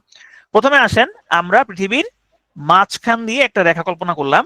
এই যে রেখাটা, এটার নাম দিয়েছি আমরা নিরক্ষরেখা। আর এটা সমান্তরালে, এই যে দেখেন, এটা সমান্তরালে আমি কিছু রেখা কল্পনা করলাম। আরো আমি না, আমার আগে আরো অনেক মানুষ কল্পনা করেছে, হ্যাঁ, বিজ্ঞানীরা কল্পনা করেছে। এই যে এইগুলা, এই যে সমান্তরাল এই রেখাগুলা, এগুলোকে বলা হয় অক্ষরেখা, ঠিক আছে, বা সমাক্ষরেখা। আপনি জাস্ট এতটুকুই মাথায় রাখেন, বেশি কিছু মাথায় রাখার কোনো প্রয়োজন নাই। এখন আসেন যে এই যে সমাক্ষরেখা, এই সমাক্ষরেখা টোটাল 180টা হয়, টোটাল হয় 180টা। মাঝখান দিয়ে যে রেখাটা গিয়েছে এটা হচ্ছে নিরক্ষরেখা। এই নিরক্ষরেখার উপরের দিকে অর্থাৎ উত্তর দিকে হচ্ছে টোটাল 90টা, নিচের দিকে হচ্ছে টোটাল 90টা রেখা কল্পনা করা হয়। এই টোটাল 90 এবং 90 মিলে হয় হচ্ছে 180টা সমাক্ষরেখা। জাস্ট এতটুকু মাথায় রাখেন, ঠিক আছে। আচ্ছা, এখন আসেন, এই যে সমান্তরাল রেখাগুলো আছে, এখানে কিছু বিশেষ বিশেষ রেখা আছে, বিশেষ করে দুইটা বিশেষ রেখা আছে। এর মধ্যে একটা রেখা 23.5 ডিগ্রি উত্তরে অবস্থিত। এই রেখাটাকে বলা হয় কর্কট ক্রান্তি রেখা বা tropic of cancer, tropic of cancer বা কর্কট ক্রান্তি রেখা, ঠিক আছে। জি, ইকুয়েটর বাদে, ইকুয়েটর তো, ইকুয়েটর তো হচ্ছে সমাক্ষ রেখা না, ওটা তো হচ্ছে নিরক্ষরেখা। নিরক্ষরেখার সমান্তরাল যেগুলো সেগুলো হচ্ছে সমাক্ষ রেখা। ইকুয়েটর সহ হচ্ছে 181টা। দেখেন এই যে রেখাটা, এই যে দেখেন, এই যে এইটাকে বলা হয় ট্রপিক অফ ক্যান্সার বা কর্কট ক্রান্তি রেখা। আমাদের বাংলাদেশ হচ্ছে এই জায়গাটাতে অবস্থিত। এই বাংলাদেশের ঠিক মাঝখান দিয়ে হচ্ছে ট্রপিক অফ ক্যান্সার বা কর্কট ক্রান্তি রেখা চলে গিয়েছে। তাহলে এটা একটা গুরুত্বপূর্ণ প্রশ্ন যে এটা কিন্তু মাঝে মধ্যে পরীক্ষাতে আসে, হ্যাঁ, যে বাংলাদেশের মাঝখান দিয়ে কোন রেখাটা চলে গিয়েছে, অতিক্রম করেছে। তাহলে উত্তর হবে ট্রপিক অফ ক্যান্সার। তাহলে এইটা হচ্ছে উত্তর দিকে, পৃথিবীর উত্তর দিক হচ্ছে এইটা, তাহলে এটা হচ্ছে উত্তর দিকে। আবার দক্ষিণ দিকেও কিন্তু সেম একটা রেখা আছে। দক্ষিণ দিকে যে রেখাটা, সেটাকে বলা হয় ট্রপিক অফ ক্যাপ্রিকন বা মকর ক্রান্তি রেখা। এই যে এইটা, এই যে এইটা, এটা হচ্ছে ট্রপিক অফ ক্যাপ্রিকন বা মকর ক্রান্তি রেখা, ঠিক আছে। তাহলে এখান থেকে আপনি পরীক্ষার জন্য কোনটা গুরুত্বপূর্ণ কি পড়বেন, আপনি পড়বেন যে ট্রপিক অফ ক্যান্সার বা কর্কট ক্রান্তি রেখা, এটা হচ্ছে 23.5 ডিগ্রি উত্তরে, আর মকর ক্রান্তি রেখা এটা হচ্ছে 23.5 ডিগ্রি দক্ষিণে, ঠিক আছে। আচ্ছা, এগুলা আপাতত প্রয়োজন নাই, এগুলা আমরা হচ্ছে ভূগোলে পড়বো, আপাতত এগুলা বাদ। এখানে আরেকটা, আমি বলেছিলাম যে দুইটা রেখা আছে, একটা হচ্ছে 23.5 ডিগ্রি আর আরেকটা হচ্ছে 66.5 ডিগ্রি। আমরা নিশ্চয়ই শুনেছি যে আমাদের উত্তরে এবং দক্ষিণে মেরু অঞ্চল আছে, যেখানে যে অঞ্চলটা হচ্ছে বরফ আচ্ছাদিত। তো মূলত কোন অঞ্চলটাকে আসলে মেরু অঞ্চল বলে বিবেচনা করা হয়? মূলত এই যে 66.5 ডিগ্রি উত্তর এবং 66.5 ডিগ্রি দক্ষিণ যে অক্ষরেখা, এটার ভিতরের যে অংশটুকু, এই যে এই অংশটুকু, এই অংশটুকু, এই যে এই অংশটুকু, এই অংশটুকুকে বলা হয় মূলত আর্কটিক রিজিয়ন, ঠিক আছে, আর্কটিক রিজিয়ন। তাহলে দেখেন, এইগুলা হচ্ছে যে জাস্ট আপনাদের বোঝানোর জন্য, এইটাও পরীক্ষাতে আসবে না। এখানে আসেন, আরেকটা গুরুত্বপূর্ণ জিনিস নিয়ে জাস্ট আলোচনা করব, তারপরে আজকের ক্লাস শেষ। সেটা হচ্ছে এতক্ষণ পর্যন্ত আমরা যেই রেখাগুলো আলোচনা করেছি সেগুলো হচ্ছে যে রেখাগুলো দাঁড়িয়ে ছিল, যে আমরা এরকম কিছু রেখা দেখেছিলাম যে এই রেখাগুলো দাঁড়িয়ে আছে। আমরা এতক্ষণ যেগুলো আলোচনা করেছি সেই রেখাগুলো হচ্ছে শুয়ে ছিল রেখা, এরকম এরকম রেখাগুলো আলোচনা করেছি। এখন আমরা যেটা আলোচনা করব সেটা হচ্ছে যে রেখাগুলো হচ্ছে দাঁড়িয়ে আছে, এগুলো কোনো কিছু প্রয়োজন নাই, হ্যাঁ, এই যেগুলো স্কিপ করলাম এগুলো আপাতত আপনার প্রয়োজন নাই। আচ্ছা, এখন আমরা আলোচনা করব দ্রাঘিমা রেখা বা দাঁড়িয়ে থাকা রেখা। এইটা খুবই ইম্পর্টেন্ট, সবাই একটু মনোযোগ দেন। হ্যাঁ, এখন আসেন, কি বলছেন একজন, একটু ব্রেক দেন, চোখে পানি দিয়ে আসি। আচ্ছা, আমি ক্লাস নেওয়ার আগে মনে হয় এটা আসলে বলা উচিত ছিল। সেটা হচ্ছে আমার ক্লাসের হচ্ছে যে আমি কিছু নিয়ম কানুন ফলো করি বা কিছু নিয়ম কারণ আসলে ফলো করতে হয়। একটা হচ্ছে যে ধরেন আমার ক্লাসে আমি যতক্ষণ ক্লাস নিব আপনাকে ততক্ষণ ক্লাস করতে হবে। আমি যদি 2 ঘন্টা ক্লাস নেই আপনাকে 2 ঘন্টা ক্লাসে থাকতে হবে। আমি যদি 3 ঘন্টা নেই আপনাকে 3 ঘন্টা ক্লাসে থাকতে হবে। কিন্তু আপনি কখনোই এই প্রশ্ন করতে পারবেন না যে স্যার বা ভাই আর কতক্ষণ ক্লাস হবে, ব্রেক দেন, কতক্ষণ চলবে, কয়টা স্লাইড আছে, এই ধরনের অশ্লীল প্রশ্ন করা যাবে না। এগুলো হচ্ছে অশ্লীল প্রশ্ন। হ্যাঁ, আপনার যদি মনে হয় যে না আমার আসলে অন্য ব্যস্ততা আছে, আমার আসলে অন্য অন্য প্রায়োরিটি আছে, তাহলে আপনি ক্লাস থেকে চলে যাবেন, অসুবিধা নেই, এটা তো অনলাইন ক্লাস। হ্যাঁ, আপনি you are free to go. এটা হচ্ছে একটা। দ্বিতীয় হচ্ছে যে ক্লাসের মধ্যে আপনার অপ্রাসঙ্গিক কোনো তথ্য বা কোনো কিছু জানতে চাওয়া যাবে না। হ্যাঁ, অপ্রাসঙ্গিক মানে কি, ধরেন আমি আলোচনা করতেছি বাংলাদেশ নিয়ে, আপনি প্রশ্ন করলেন হইলো আর্জেন্টিনা নিয়ে, এরকম প্রশ্ন করা যাবে না। তবে হচ্ছে প্রশ্ন করতে পারেন, সেটা হইতে হবে প্রাসঙ্গিক। যেমন আপনি করতে পারেন এরকম যে যে বাংলাদেশের সাথে আর্জেন্টিনার আসলে সম্পর্ক কেমন, আমরা সেখানে কোনো ধরনের আমাদের বাণিজ্যিক সম্পর্ক আছে কিনা, আর্জেন্টিনা থেকে আমরা কোনো কিছু বাণিজ্য করি কিনা, আমদানি রপ্তানি করি কিনা, এই ধরনের প্রশ্ন আপনি করতে পারেন। ঠিক আছে? আচ্ছা, এখন আসেন সর্বশেষ যেই টপিকটা আমরা আলোচনা করব সেটা হচ্ছে দ্রাঘিমা রেখা, বা যেই রেখাটা আসলে দাঁড়িয়ে থাকে পৃথিবীর উত্তর এবং হচ্ছে আপনার দক্ষিণ, এই উত্তর দক্ষিণে সমান্তরালে কিছু এরকম রেখা কল্পনা করা হয়। এগুলো সবই কিন্তু কাল্পনিক রেখা, এগুলো বাস্তবে কিন্তু কোনো অস্তিত্ব নাই। আমরা মানুষরা আমাদের হিসাবের সুবিধার জন্য এই রেখাগুলা কল্পনা করেছি। এই যে দাঁড়িয়ে থাকা যে রেখাগুলা, এগুলোকে বলা হয় হচ্ছে দ্রাঘিমা রেখা। হ্যাঁ, বা এটাকে এই যে দ্রাঘিমা রেখা, এটা ইংরেজি হচ্ছে লঙ্গিটিউড। আর একটু আগে যেই সমক্ষ রেখা পড়েছেন ওইটা হচ্ছে ল্যাটিটিউড। এই দ্রাঘিমা রেখাটা ইন্টারেস্টিং একটা কারণে, সেটা হলো এই দ্রাঘিমা রেখা দিয়ে আপনি সময় নির্ণয় করতে পারবেন। মানে আমরা এই যে সময় নির্ণয় করি, যেমন ধরেন আমাদের এখানে এখন কয়টা বাজে, 4টা বাজে, কিন্তু পৃথিবীর অন্য জায়গায় তো 4টা বাজে না। যেমন ধরেন আপনার কি বলে, ধরেন ইন্ডিয়া, ইন্ডিয়া আমাদের থেকে 30 মিনিট হচ্ছে কি, 30 মিনিট কি পেছানো না আগানো বলেন তো? ইন্ডিয়া আমাদের থেকে 30 মিনিট পেছানো নাকি আগানো? ল্যাটিটিউড কি বিষুবরেখা? না। বিষুবরেখার ইংরেজি হচ্ছে ইকুয়েটর, বিষুবরেখার ইংরেজি হচ্ছে ইকুয়েটর। ল্যাটিটিউড মানে হচ্ছে সমাক্ষ রেখা, ওই যে যেগুলো আমরা অক্ষরেখা আলোচনা করেছি সেগুলা। আচ্ছা ঠিক আছে, আগানো না পেছানো আমরা একটু পরে আপনারাই বুঝতে পারবেন আগানো না পেছানো। আচ্ছা, এখন আসেন যে এই যে দ্রাঘিমা রেখা, এই দ্রাঘিমা রেখা দিয়ে আমরা সময় নির্ণয় করতে পারি। হ্যাঁ, সময় নির্ণয় করতে পারি। কিভাবে আমরা সময় নির্ণয় করতে পারি? দেখেন, পৃথিবীর মানুষজন যখন আস্তে আস্তে জ্ঞান বিজ্ঞানে উন্নত হতে শুরু করলো, তখন তারা চিন্তা করলো যে আসলে আমরা সময়টা কিভাবে হিসাব করব।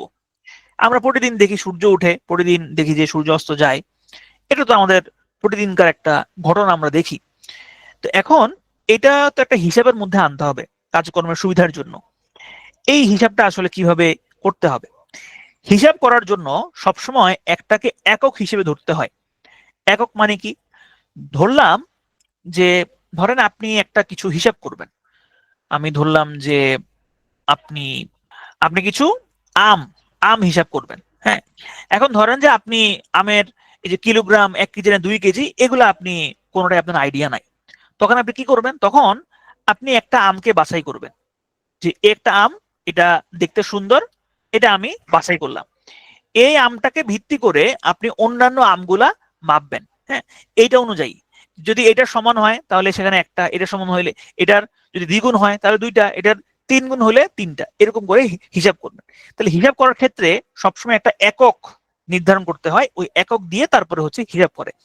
এখন সময়ের ক্ষেত্রেও সবাই চিন্তা করলো যে একটা একক তো আসলে দরকার, যে আমি আসলে কোনটাকে একক ধরে আমরা টাইমটা হিসাব করব। তখন ব্রিটিশদের ক্ষমতা বেশি, ব্রিটিশদের আধিপত্য বেশি।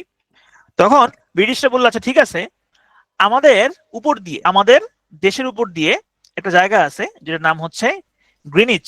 এই গ্রিনিচের উপর দিয়ে যে দ্রাঘিমা রেখাটা চলে গিয়েছে, যে এই দ্রাঘিমা রেখাটা গ্রিনিচের উপর দিয়ে চলে গিয়েছে, এই রেখাটাকে আমরা 0 ডিগ্রি ধরবো। এইটাকে 0 ডিগ্রি ধরে আমরা বাকিগুলো নির্ধারণ করব। তাহলে এটা যদি 0 ডিগ্রি হয় তাহলে এই রেখাটার ডান দিকে যাবে হচ্ছে 30, 60, 90, 80 এরকম। আবার এটার বাম দিকেও ঠিক একইভাবে যাবে। ঠিক আছে?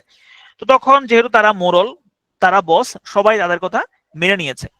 এই কারণে দেখবেন যে আমরা আমাদের যে টাইম হিসাব করি, দেখবেন যে লেখা থাকে জিএমটি +6।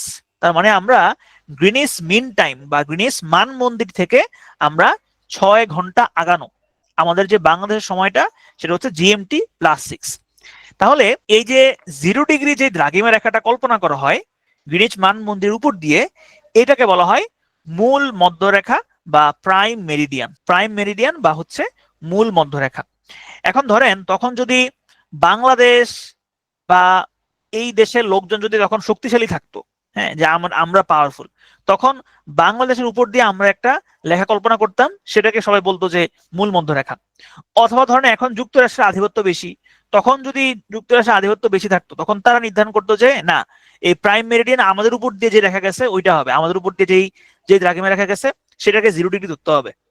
তো এটা তখন যেহেতু ব্রিটিশরা ছিল, এই কারণেই ব্রিটিশ বা ব্রিটেনের উপর দিয়ে যে দ্রাঘিমা রেখাটা চলে গিয়েছে সেটাকে 0 ডিগ্রি ধরে, সেটাকে একক ধরে বাকিগুলা নির্ধারণ করা হয়েছে। তাহলে এই হচ্ছে আমাদের মূল মধ্যরেখা। ঠিক আছে, এখন এই মূল মধ্যরেখার মান কত? মূল মধ্যরেখার মান হচ্ছে 0 ডিগ্রি। এখন আসেন আমরা দেখব হচ্ছে এই যে দ্রাঘিমা রেখাগুলো আছে, এটা তো ঠিক করলো যে ঠিক আছে, এটা হইলো মূল মধ্যরেখা। এখন সবাই একটা ঝামেলাতে পড়লো, সেটা হচ্ছে যে সূর্য সূর্য প্রতিদিন উঠে, পৃথিবী হচ্ছে গোল।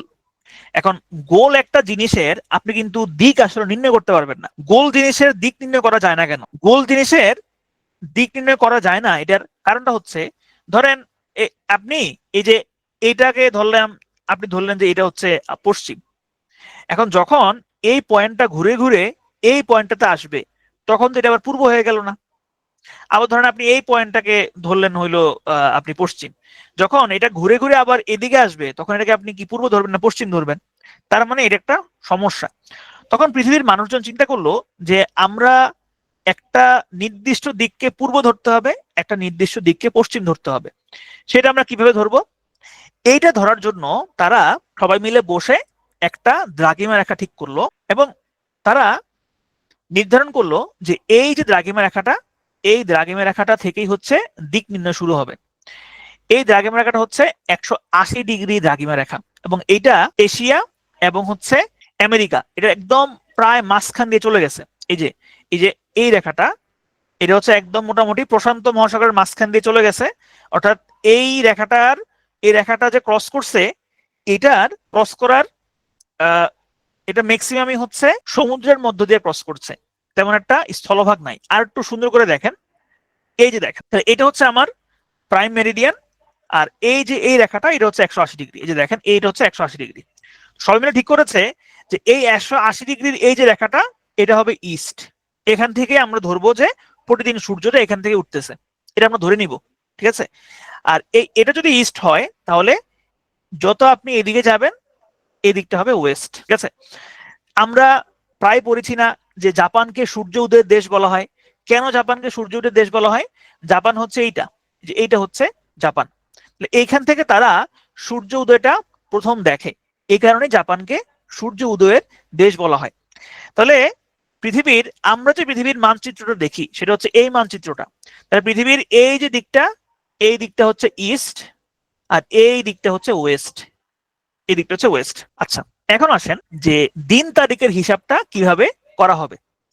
সবাই মিলে ঠিক করলো যে এই যে আমার 180 ডিগ্রি দ্রাঘিমা রেখাটা, এটাকে বলবো আমরা ইন্টারন্যাশনাল ডেট লাইন, হ্যাঁ, অথবা হচ্ছে আন্তর্জাতিক তারিখ রেখা।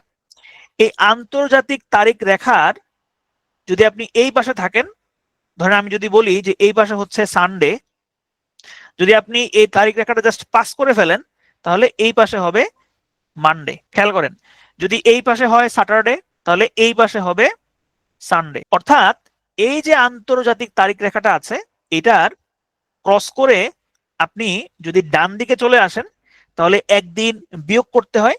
আবার যদি আপনি এটা ক্রস করে বাম দিকে চলে আসেন, তাহলে একদিন যোগ করতে হবে। দেখেন, এটাকে আরেকটু সুন্দর মতো ব্যাখ্যা করি। ধরেন আপনাদের এখানে ধরেন হচ্ছে আপনার পূজন মজুমদার, হ্যাঁ, ধরলাম পূজন মজুমদার, তিনি একটা সেকেন্ড লাস্ট তিনি কমেন্টটা করেছেন, আপনার প্রশ্নের উত্তর দিব, অসুবিধা নেই। ধরেন তিনি বাস করেন এইখানে, হ্যাঁ, আর তার যে মনের মানুষ, তার মনের মানুষ বাস করে এইখানে। দুইটা জায়গার মধ্যে খুব বেশি আসলে দূরত্ব নাই, কিন্তু সমস্যা হচ্ছে খুব বেশি দূরত্ব না থাকলেও তাদের টাইম টেবিল হয়ে গেছে ভিন্ন। কিভাবে? যেমন দেখেন যে এইখানে ধরেন এই এই পূজন মজুমদার হচ্ছে এখানে থাকে, এটা হচ্ছে পূজন মজুমদার, এটা হচ্ছে তার মনের মানুষ, ঠিক আছে? মনের মানুষকে বুঝাবো, এখানে কিছু চুল দিয়ে দিই, তাহলে এটা হচ্ছে তার মনের মানুষ, ঠিক আছে? ধরেন যে পূজন মজুমদার এই ইন্টারন্যাশনাল ডেডলাইন ক্রস করে এইখানে দেখা করতে আসলো। এইখানে দেখা করতে এসে সে দেখবে এইখানে হচ্ছে সানডে, ঠিক আছে? কিন্তু সে যখন উনি যখন এইখানে ছিলেন, এখানে ছিল হচ্ছে মানডে, এখানে ছিল সোমবার। কিন্তু যখন তিনি ইন্টারন্যাশনাল ডেডলাইন ক্রস করে তার মনের মানুষের সাথে দেখা করতে আসছেন, তখন তিনি দেখেন যে সেখানে হচ্ছে রবিবার। আবার একইভাবে তার মনের মানুষ যদি ইন্টারন্যাশনাল ডেডলাইনটা ক্রস করে এখানে দেখা করতে আসে, তিনি দেখবেন যে তিনি আসলে ছিলেন সানডেতে, সেটা হয়ে এখানে হয়ে গেছে মানডে। অর্থাৎ মেন জিনিসটা হচ্ছে এই লাইনটা ক্রস করলেই হচ্ছে আপনার দিন যোগ বিয়োগ করতে হবে। এখন সমস্যা দেখা গেল, দেখেন এই যে লাইনটা, এই লাইনটা কিন্তু সোজা না, এই লাইনটা হচ্ছে এরকম তেরা বেঁকা। তেরা বেঁকা কেন? কারণ হচ্ছে এই লাইনটা ক্রস করার সময় এটা সমুদ্রের উপর দিয়ে ক্রস করছে, কিন্তু এখানে অসংখ্য দ্বীপ আছে, ছোট ছোট ছোট ছোট অসংখ্য দ্বীপ আছে, ছোট ছোট অসংখ্য দ্বীপ আছে। এই দ্বীপগুলোর উপর দিয়ে যখন লাইনটা ক্রস করছে, তখন দেখা যায় যে একটা ছোট্ট দ্বীপ, এরকম ছোট্ট একটা দ্বীপ, ধরেন যে ঢাকা শহরের মতো একটা দ্বীপ, এটার মাঝখান দিয়ে ইন্টারন্যাশনাল ডেড লাইন হচ্ছে ক্রস করছে। তখন কি হইলো? ধরেন মিরপুরে তখন হয়ে গেল সোমবার, উত্তরাতে তখন হইলো রবিবার। তাইলে এটা একটা ঝামেলা। তখন ওই ওই দ্বীপগুলো তারা সিদ্ধান্ত নিয়েছে যে যে তারা আসলে কোন জায়গায় থাকবে, যে তারা কি ডানে থাকবে নাকি বামে থাকবে, ওই হিসেবেই এই লাইনটা হচ্ছে তেরাবাঁকা হয়েছে। তাহলে এখন আসেন, দুই লাইনের এপার ওপার টাইম ডিফারেন্স কত? 24 আওয়ার্স। দুই লাইনের এপার ওপারে আপনার টাইম ডিফারেন্স 24 আওয়ার্স হয়ে যাবে। আপনি এখানে যদি সানডে হিসাব করেন, এখানে হিসাব করতে হবে মানডে। আচ্ছা, এটা গেল হচ্ছে ইন্টারন্যাশনাল ডেট লাইন। এখন আসেন ইন্টারন্যাশনাল, হ্যাঁ হ্যাঁ হ্যাঁ হ্যাঁ হ্যাঁ, এই লাইনটা ইমাজিনারি লাইন, এমনিতে তো কোনো লাইন নাই, এগুলো হচ্ছে কাগজে কলমে হিসাব করা হয়, ঠিক আছে? আচ্ছা, এখন আসেন যে আমরা শুরুতে একটা লাইন হিসাব করেছিলাম না, ওই যে যে লাইনটা ব্রিটেনের উপর দিয়ে চলে গেছে, এই যে এইটা এইটা এই যে এইটা, যে এটা হচ্ছে 0 ডিগ্রি, এটা হচ্ছে 0 ডিগ্রি, আর এই যে এটা হচ্ছে 180 ডিগ্রি বা ইন্টারন্যাশনাল ডেট লাইন। এখন আসেন, এটা হচ্ছে বাংলাদেশ, আর এইটা হইলো আপনার এই যে এই লাইনটা হচ্ছে 0 ডিগ্রি, ঠিক আছে? এখন আমি যদি ইন্টারন্যাশনাল, এটা হচ্ছে ইন্টারন্যাশনাল ডেট লাইন, এখানে হচ্ছে আপনার সানডে, আর এখানে হয়ে যাবে হচ্ছে মানডে, ঠিক আছে? তাহলে এখন আসেন যে আপনি হচ্ছে এখানে থাকেন, এই যে এটা হচ্ছে বাংলাদেশ। বাংলাদেশ থেকে আপনি যদি, এটা হচ্ছে পূর্ব দিক, এটা হচ্ছে ইস্ট, আর এটা হচ্ছে পশ্চিম দিক, এটা হচ্ছে ওয়েস্ট, ঠিক আছে? এখন আসেন এই যে বাংলাদেশ, বাংলাদেশ থেকে আপনি যদি পূর্ব দিকে যান, তাহলে কি আপনি সময় যোগ করবেন নাকি বিয়োগ করবেন? আবার বাংলাদেশ থেকে আপনি যদি পশ্চিম দিকে যান, তাহলে আপনি সময় কি যোগ করবেন নাকি বিয়োগ করবেন? এটা হচ্ছে আবার আরেকটা প্রশ্ন। এখন আসেন যে আগে আমাকে বলেন, জাপানে সূর্য উদয় আগে হবে নাকি বাংলাদেশে আগে হবে? জাপানে সূর্য উদয় আগে হবে নাকি আমাদের দেশে আগে হবে? জাপানে আগে হবে। তার মানে আজকে কয় তারিখ? আজকে কয় তারিখ? আজকে হচ্ছে 13 তারিখ, ঠিক না? আচ্ছা, এই যে 13 তারিখ, 13 তারিখ আগে কোথায় শুরু হয়েছে? আগে 13 তারিখ জাপানে শুরু হয়েছে, তারপরে বাংলাদেশে শুরু হয়েছে। তার মানে ধরেন জাপানে যখন সময় হচ্ছে সকাল 6টা 6 AM, তখন বাংলাদেশে কিন্তু সকাল 6টা না, তখন বাংলাদেশ হচ্ছে রাত। তাহলে এখান থেকে সূর্য উঠে উঠে উঠে যখন বাংলাদেশের দিকে আসলো, তখন বাংলাদেশে সকাল 6টা হচ্ছে। মনে রাখবেন, পৃথিবীর যে কোনো জায়গাতে, পৃথিবীর যে কোনো জায়গাতে আপনি যদি পূর্ব থেকে পশ্চিমে যান, অর্থাৎ এই ধরনের হচ্ছে, এটা হচ্ছে ইস্ট আর এটা হচ্ছে ওয়েস্ট, আপনি যদি পূর্ব থেকে পশ্চিম দিকে যান, সেক্ষেত্রে সময় বিয়োগ করতে হয়। সময় কেন বিয়োগ করতে হবে? এক্সাম্পল দিই, ধরেন জাপান, জাপানে সকাল 6টা, সকাল 6টা, জাপান থেকে আপনি যদি ওই মুহূর্তে বাংলাদেশের কথা হিসাব করেন, তখন বাংলাদেশে হবে, ধরেন আমি বললাম ভোর রাত 3টা, ভোর রাত 3টা, কারণ আমাদের দেশে তখন সকাল হয় নাই, সুতরাং আমাদের দেশে তখন রাত, তাহলে ভোর রাত 3টা। তাহলে আপনি যখন পূর্ব থেকে পশ্চিম দিকে যাবেন, তখন আপনাকে সময় বিয়োগ করতে হয়, আর যখন আপনি পশ্চিম থেকে পূর্ব দিকে যাবেন তখন সময় যোগ করতে হয়। এটা একটা এক্সাম্পল দিই, ধরেন লন্ডন, লন্ডন আর হচ্ছে ঢাকা। আমরা জানি যে আমরা হচ্ছে বাংলাদেশের কত, বাংলাদেশ হচ্ছে জিএমটি +6, আমরা হচ্ছে 6 ঘন্টা আগানো। এখন আসেন যে ধরেন ঢাকাতে এখন সময় হইলো বিকাল 4টা, ধরলাম বিকাল 4টা 4 PM। তাহলে বলেন তো লন্ডনে এখন সময় কত হবে? লন্ডনে এখন সময় কত হবে বলেন তো? লন্ডনে সকাল 10টা, মানে 10 AM, সকাল 10টা, ঠিক না? 10 AM। আচ্ছা, এখন আসেন লন্ডন কোন জায়গায় অবস্থিত? লন্ডন হচ্ছে এইখানে অবস্থিত। তাহলে এখান থেকে আপনি যদি বাংলাদেশে আসতে চান তাহলে আপনাকে ওয়েস্ট, পশ্চিম থেকে ইস্ট, পূর্ব দিকে আসতে হবে। তাহলে লন্ডনে যখন সময় সকাল 10টা তখন বাংলাদেশের সময় হচ্ছে বিকাল 4টা। তার মানে সকাল 10টা, সকাল 10টা থেকে আপনি যদি বিকাল 4টায় আসতে চান তাহলে আপনাকে সময় অবশ্যই যোগ করতে হবে। তাহলে আপনি সময় এই যে এখানে যোগ করলেন। এখন এখানে প্যাচটা যেখানে লাগে সেটা হচ্ছে, প্যাচটা লাগে হচ্ছে এই জায়গাতে এসে, যে এই জায়গাটাতে এসে হচ্ছে প্যাচ লাগে। যে ভাই আপনি একটু আগে বললেন যে ইন্টারন্যাশনাল ডেট লাইনের যদি আপনি এই দিকে যান, অর্থাৎ বাম থেকে ডান দিকে যান, তাহলে আপনার একদিন হচ্ছে বিয়োগ করতে হয়। আবার ইন্টারন্যাশনাল ডেট লাইন থেকে আপনি যদি এই ডান থেকে বাম দিকে আসেন তাহলে আপনাকে ডে হচ্ছে যোগ করতে হয়। এইটার সাথে প্যাচ লাগে হচ্ছে এই লাইনটার, এই লাইনটার প্যাচ লাগে, ঠিক আছে? কারণ হচ্ছে ইন্টারন্যাশনাল ডেট লাইন আর নর্মাল যে টাইম লাইন, এই দুইটা হচ্ছে ভিন্ন ভিন্ন জিনিস। হ্যাঁ, দুইটার মধ্যে হচ্ছে পার্থক্য আছে। তাহলে এইটা হচ্ছে আশা করি আপনারা ক্লিয়ার হয়েছেন। আর এখানে আরেকজন একটা প্রশ্ন করেছিলেন যে যদি একই দেশের উপর দিয়ে কয়েকটা রেখা যায় সেক্ষেত্রে আমরা কোন রেখাটা ধরব?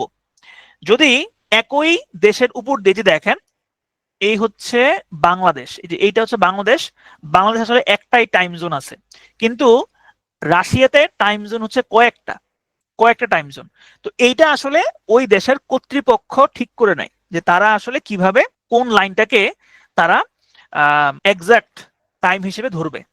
তো আমাদের দেশের উপর দিয়ে 90 ডিগ্রি ইস্ট একটা রেখা চলে গিয়েছে, বা ঢাকার উপর দিয়ে যে রেখাটা চলে গেছে আমরা ওইটা হিসেবে আমাদের টাইমটা ঠিক করি, এবং সারা দেশে ওই একটা টাইমই আসলে ওই একটা টাইমে আসলে থাকে। যেমন ধরেন ইফতারের সময় আমরা দেখি যে চট্টগ্রামের মানুষজন ইফতারি খেয়ে হজম করে ফেলছে, কিন্তু রংপুর দিনাজপুরের মানুষ তখন ইফতারি শুরু করতে পারে নাই। আবার আমরা যারা চাঁদপুরের মানুষ আছি তারা দেখি যে যে চট্টগ্রামের মানুষ অলরেডি ইফতারি শুরু করে দিছে, কারণ ওইখানে সূর্য ডুবে গেছে, কিন্তু চাঁদপুর বা বা উত্তরবঙ্গের মানুষজন তখন ইফতারি শুরু করতে পারে নাই।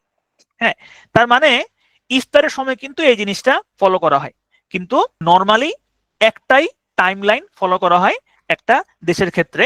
আর কিছু কিছু দেশ আছে যে তারা কয়েকটা টাইম জোন ফলো করে, যেমন আপনার রাশিয়া, এই যে দেখেন রাশিয়াতে এ একটা টাইম জোন, এ একটা টাইম জোন, এ একটা টাইম জোন, এ একটা টাইম জোন, এখানে একটা, এখানে একটা, এখানে একটা, এরকম কয়েকটা টাইম জোন রাশিয়া ফলো করে। এখন এইটা হচ্ছে যার যার দেশ হিসেবে তারা এই টাইম জোনটা ফলো করে, ঠিক আছে? তারপর কি বলছে, এক দেশের উপর কোনটার উপর বেস করে টাইম মাঝখান দিয়ে যেটা গেছে ওইটা তারা যেটা ঠিক করে ওইটা, ঠিক আছে?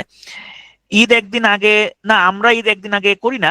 দ্রাঘিমা রেখাগুলোর ডিগ্রি কিভাবে আসছে?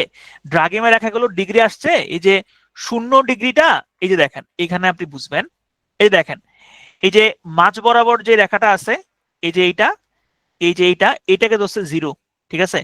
আপনি একটা হিসাব করেন, ধরেন এই যে চাঁদা আছে না, চাঁদা, আপনি চাঁদা দিয়ে হিসাব করেন, এই যে এটা হচ্ছে 0, তাহলে 0-র পরে এই যে এটা যদি 0 হয় তাহলে 0 থেকে এখানে হচ্ছে 10, এখানে 20, এখানে 30, 40, 50, 60, 70, এভাবে করে 180 পর্যন্ত এভাবে হিসাব করছে।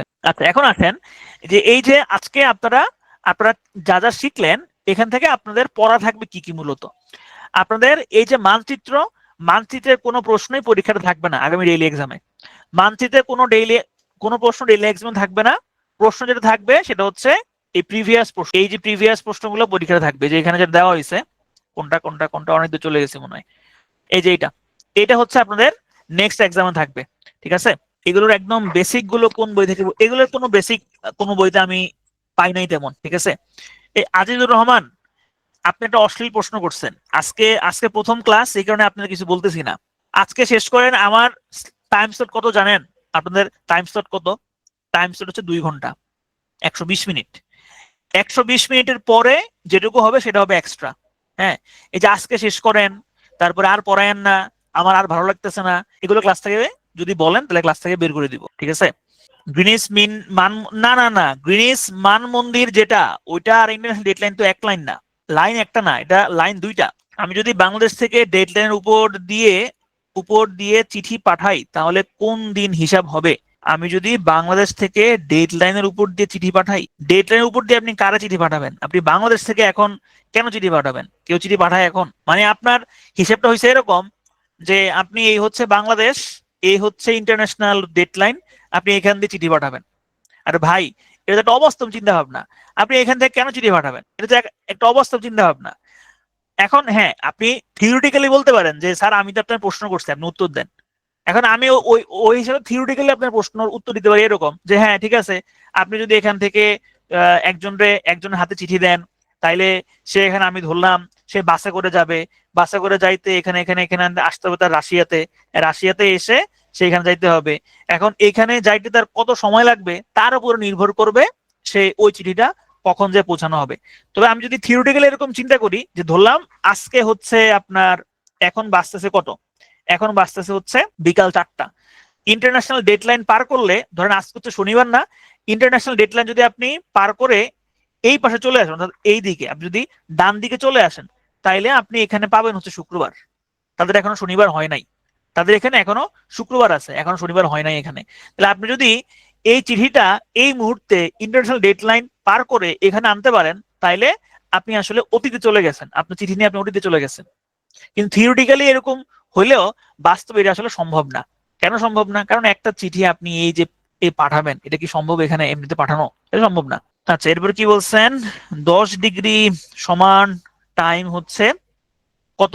আচ্ছা দেখেন, আপনার প্রতি, এখানে দেখেন যে বাংলাদেশের সাথে সময়ের যে পার্থক্য, এটা হচ্ছে আপনার 6 ঘন্টার পার্থক্য, ঠিক না?